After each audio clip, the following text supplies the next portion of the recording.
प्यारे मित्रों, भगवान पर विश्वास रखो और कड़ी मेहनत करते रहो। भगवान कभी भरोसा नहीं तोड़ते। एक कहानी सुनाती हूँ। एक बार दो मित्र समुद्र यात्रा पर निकले। उनमें से एक था आस्तिक और दूसरा नास्तिक। आस्तिक हमेशा ईश्वर का स्मरण करता और हर परिस्थिति में उसका धन्यवाद देता था, जबकि नास्तिक हर घटना के लिए ईश्वर को दोषी ठहराता रहता था।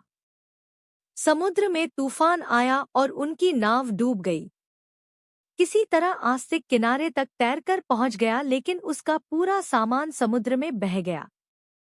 वह फिर भी ईश्वर का धन्यवाद करते हुए बोला, धन्यवाद प्रभु, कम से कम मेरी जान तो बची। यह सुनकर नास्तिक हंसते हुए बोला, तेरी समझ पर तरस आता है। सब कुछ खो दिया और फिर भी धन्यवाद। दोनों आगे बढ़े तो जंगली डाकुओं ने उन पर हमला कर दिया। नास्तिक को सारा माल छोड़कर भागना पड़ा, जबकि आस्तिक पकड़ा गया।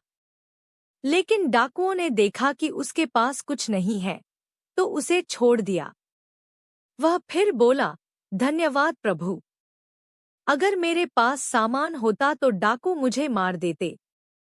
नास्तिक गुस्से में बोला, तुम्हारी ये अंधभक्ति समझ से परे है। रात हुई तो दोनों जंगल में सोने लगे।